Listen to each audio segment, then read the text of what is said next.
ನಮಸ್ಕಾರ. ಆಡಳಿತ ಪಕ್ಷದ ಈ ನಡೆಯ ಮರ್ಮವೇನು?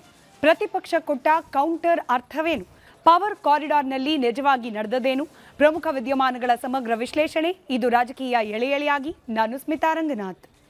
ವಿದೇಶಿ ದೇಣಿಗೆ ನಿಯಂತ್ರಣ ವಿಧೇಯಕ ಈ ಬಾರಿಯ ಸಂಸತ್ತಿನ ಅಧಿವೇಶನ ಆರಂಭವಾದಾಗಿನಿಂದ ಸಾಕಷ್ಟು ಚರ್ಚೆಯಲ್ಲಿದೆ. ಅದರಲ್ಲೂ ವಿರೋಧ ಪಕ್ಷಗಳು ಕಲಾಪಕ್ಕೆ ನಿರಂತರವಾಗಿ ಅಡ್ಡಿ ಮಾಡ್ತಾ ಇರೋದು. ಇದಕ್ಕೆ ಕಾರಣ ಏನು ಅನ್ನೋದನ್ನ ಮೇಲ್ನೋಟಕ್ಕೆ ನಾವು ಯೋಚನೆ ಮಾಡಿದಾಗ ಕಾಣ್ತಿರುವ ಕಾರಣ ನೀಟ್ ಪರೀಕ್ಷೆಯ ಪ್ರಶ್ನೆ ಪತ್ರಿಕೆ ಸೋರಿಕೆ ಪ್ರಕರಣ. ಆದರೆ ಹಿನ್ನೆಲೆಯಲ್ಲಿ ಕೆಲ ಪ್ರಮುಖ ವಿಧೇಯಕಗಳನ್ನು ಕೇಂದ್ರ ಸರ್ಕಾರ ಮಂಡನೆ ಮಾಡೋಕೆ ಮುಂದಾಗಿರೋದು ಕೂಡ ಈ ಅಡ್ಡಿಗೆ ಕಾರಣ ಅನ್ನೋ ಚರ್ಚೆ ಇದೆ.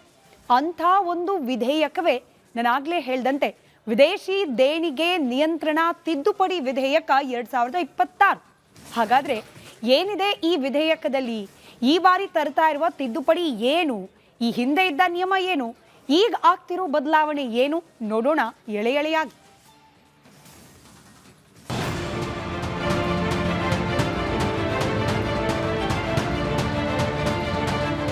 ಕಳೆದ 6 ದಿನಗಳಿಂದ ಸಂಸತ್ತಿನ ಕಲಾಪಗಳು ನಿರಂತರವಾಗಿ ಗದ್ದಲ, ಗಲಾಟೆ ಹಾಗೂ ಧರಣಿಗಳಿಗೆ ಬಲಿಯಾಗ್ತಿವೆ. ಯಾಕೆ ಹೀಗಾಗ್ತಿದೆ ಅಂದ್ರೆ ಸದ್ಯ ಚರ್ಚೆ ನಡೀತಾ ಇರುವುದು ನೀಟ್ ಪ್ರಶ್ನೆ ಪತ್ರಿಕೆ ಸೋರಿಕೆ ಪ್ರಕರಣ. ಈ ಕೇಸಿನ ಹಿನ್ನೆಲೆಯಲ್ಲಿ ಕೇಂದ್ರ ಶಿಕ್ಷಣ ಸಚಿವ ಧರ್ಮೇಂದ್ರ ಪ್ರಧಾನ್ ರಾಜೀನಾಮೆ ಕೊಡಲೇಬೇಕು ಅನ್ನೋದು ವಿಪಕ್ಷಗಳ ಬಲವಾದ ಒತ್ತಾಯ. ಈ ಒತ್ತಾಯದ ಹಿನ್ನೆಲೆಯಲ್ಲಿ ವಿಪಕ್ಷಗಳು ನಡೆಸಿರುವಂತಹ ತೀವ್ರ ಪ್ರತಿಭಟನೆಯೇ ಕಲಾಪ ನಡೆಸಲು ಅಡ್ಡಿಯಾಗಿದೆ ಅನ್ನೋದು ಮೇಲ್ನೋಟಕ್ಕೆ ಕಾಣ್ತಿರುವಂತಹ ಕಾರಣ.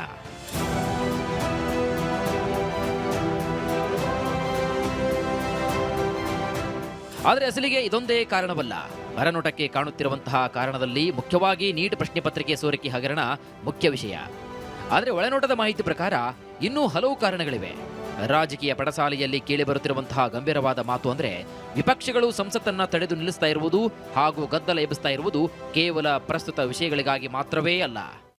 ಇನ್ನು ಕಾಂಗ್ರೆಸ್ ಪಾರ್ಟಿ ಅವ್ರ ಇಂಡಿ ಒಕ್ಕೂಟ ಸಹಜವಾಗಿ ಅವ್ರದ್ದೇ ಆದ ರೀತಿಯ ಬಿಲ್ಗಳನ್ನು ಅವರು ವಿರೋಧ ಮಾಡುತ್ತೆ.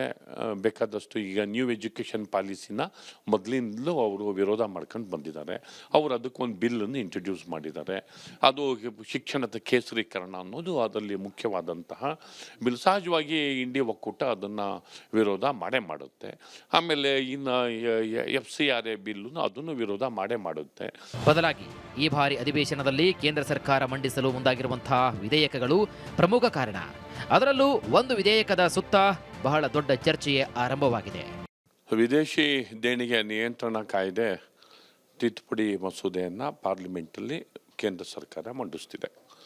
ಮತ್ತು ಹೀಗೆ ಮಂಡಿಸೋದ್ರ ಮೂಲಕ ಅಕ್ರಮವಾಗಿ ತಲೆ ಎತ್ತಿರುವ ಸ್ವಯಂ ಸೇವಾ ಸಂಸ್ಥೆಗಳನ್ನು ಕಂಟ್ರೋಲ್ ಮಾಡೋದು ಅನ್ನೋದು ಅವರ ಹೇಳಿಕೆ. ಜೊತೆಗೆ ಸರ್ಕಾರಕ್ಕೆ ಅಕೌಂಟಬಿಲಿಟಿ ಹೊಣೆಗಾರಿಕೆ ಲೆಕ್ಕಪತ್ರ ಸಲ್ಲಿಸದ ಸಂಸ್ಥೆಗಳನ್ನು ಕೂಡ ಅದರ ಲೈಸೆನ್ಸನ್ನು ಕ್ಯಾನ್ಸಲ್ ಮಾಡಿಸೋದು ಕೂಡ ಇದರ ಉದ್ದೇಶ ಅನ್ನೋದು ಅದರ ಹೇಳಿಕೆ. ಈ ಚರ್ಚೆ ಅದೆಷ್ಟು ಗಂಭೀರವಾಗಿದೆ ಅಂದ್ರೆ ಸಂಸತ್ತಿನ ಒಳಗೆ ವಿಪಕ್ಷಗಳ ಪ್ರತಿಭಟನೆ ಹಾಗೂ ಸಂಸತ್ತಿನ ಹೊರಗೆ, ಅದರಲ್ಲೂ ದೆಹಲಿಯ ಜಂತರ್ ಮಂತರ್ ಪೊಲೀಸರು RAF ಸಿಬ್ಬಂದಿಗಳ ಮೇಲೆ ಪ್ರತಿಭಟನೆ ಹೆಸರಲ್ಲಿ ನಡೆಸಿರುವಂತಹ ಗೂಂಡಾಗಿರಿ ಎರಡರ ಹಿಂದೆಯೂ ಕೂಡ ಇದೊಂದು ಅತ್ಯಂತ ಪ್ರಭಾವಿ ಮತ್ತು ವಿವಾದಾತ್ಮಕ ವಿಧೇಯಕವೇ ಕೇಂದ್ರ ಬಿಂದುವಾಗಿದೆ. ಅದ್ಯಾವ ವಿಧೇಯಕ ಅಂದ್ರೆ ಏನಿದು ವಿದೇಶಿ ದೇಣಿಗೆ ನಿಯಂತ್ರಣ ವಿಧೇಯಕ? ಈ ವಿಧೇಯಕಕ್ಕೆ ಇದೆಯೇ ವಿಪಕ್ಷಗಳ ಆಕ್ಷೇಪ? ಯಾಕೆ? ಹಾಗಾದ್ರೆ ಏನಿದು ವಿದೇಶಿ ದೇಣಿಗೆ ನಿಯಂತ್ರಣ ತಿದ್ದುಪಡಿ ವಿಧೇಯಕ? ವಿಪಕ್ಷಗಳಿಗೆ ಈ ವಿಧೇಯಕದಿಂದ ಇರುವಂತಹ ಆತಂಕವಾದರೂ ಏನು? ಸರ್ಕಾರ ಯಾತಕ್ಕಾಗಿ ಇದನ್ನ ತರಲು ಹೊರಟಿದೆ?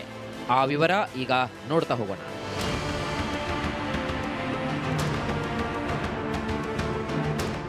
ನೋಡಿ, ನಮ್ಮ ದೇಶದಲ್ಲಿ ಶೈಕ್ಷಣಿಕ, ಸಾಮಾಜಿಕ, ಧಾರ್ಮಿಕ ಮತ್ತು ಚಾರಿಟೇಬಲ್ ಕೆಲಸಗಳನ್ನು ಮಾಡುವ ಸಹಸ್ರಾರು ಸರ್ಕಾರೇತರ ಸಂಸ್ಥೆಗಳು ಅಥವಾ NGOಗಳು ಕಾರ್ಯವನ್ನು ನಿರ್ವಹಿಸುತ್ತಿವೆ.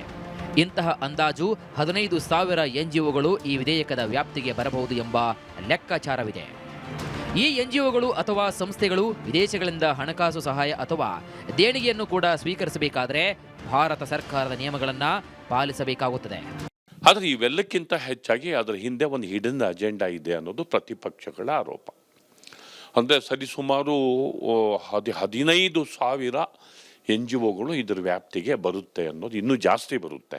ಕೆಲವರು ಎನ್ರೋಲ್ ಆಗಿರುವಂಥ ವಿದೇಶದಿಂದ ದೇಣಿಗೆಯನ್ನು ಪಡಿತಿರುವಂತಹ 15,000ಕ್ಕೂ ಹೆಚ್ಚು NGOsಗಳು ಇದರ ವ್ಯಾಪ್ತಿನಲ್ಲಿ ಬರ್ತವೆ ಅಂಥೇಳಿ ಒಂದು ಅಂದಾಜು.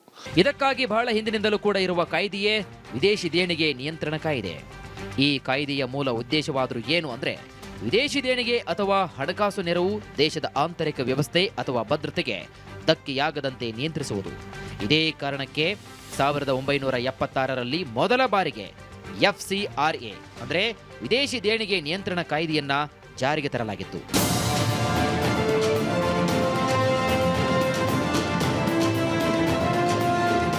ಕಾಲಕ್ರಮೇಣ ವಿದೇಶಿ ದೇಣಿಗೆ ನಿಯಂತ್ರಣ ಕಾಯ್ದೆಗೆ ಹಲವು ತಿದ್ದುಪಡಿಗಳು ಬಂದವು. 2010ರಲ್ಲಿ ಹಳೆಯ ಕಾಯ್ದೆಯನ್ನ ರದ್ದುಗೊಳಿಸಿ ಸಂಪೂರ್ಣ ಹೊಸ ಕಾನೂನನ್ನ ಜಾರಿಗೆ ತರಲಾಯಿತು. ನಂತರ 2020ರಲ್ಲಿ ಮತ್ತೆ ಪ್ರಮುಖ ತಿದ್ದುಪಡಿಗಳೊಂದಿಗೆ ವಿದೇಶಿ ದೇಣಿಗೆ ನಿಯಂತ್ರಣ ಕಾಯ್ದೆ ಜಾರಿಗೆ ತರಲಾಯಿತು.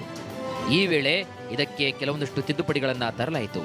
ಆ ತಿದ್ದುಪಡಿಗಳ ಪೈಕಿ ಪ್ರಮುಖವಾದದ್ದು ಯಾವುದು ಅಂದ್ರೆ ವಿದೇಶಿ ದೇಣಿಗೆ ನಿಯಂತ್ರಣ ಕಾಯ್ದೆ.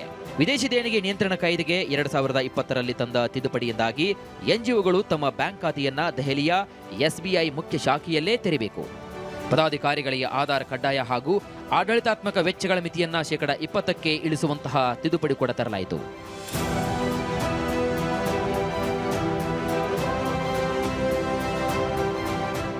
ಈಗ ಕೇಂದ್ರ ಗೃಹ ಇಲಾಖೆಯು ಈ ಅಧಿವೇಶನದಲ್ಲಿ ಮಂಡಿಸಲು ಮುಂದಾಗಿರುವಂತಹ ವಿದೇಶಿ ದೇಣಿಗೆ ನಿಯಂತ್ರಣ ತಿದ್ದುಪಡಿ ವಿಧೇಯಕ 2026 ಈ ಎಲ್ಲಾ ನಿಯಮಗಳನ್ನ ಮತ್ತಷ್ಟು ಕಠಿಣಗೊಳಿಸಿದೆ.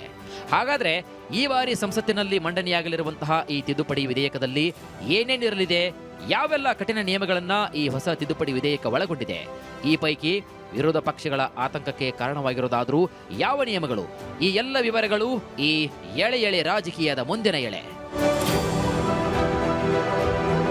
ರಿಪಬ್ಲಿಕ್ ಕನ್ನಡ, ಬೆಂಗಳೂರು.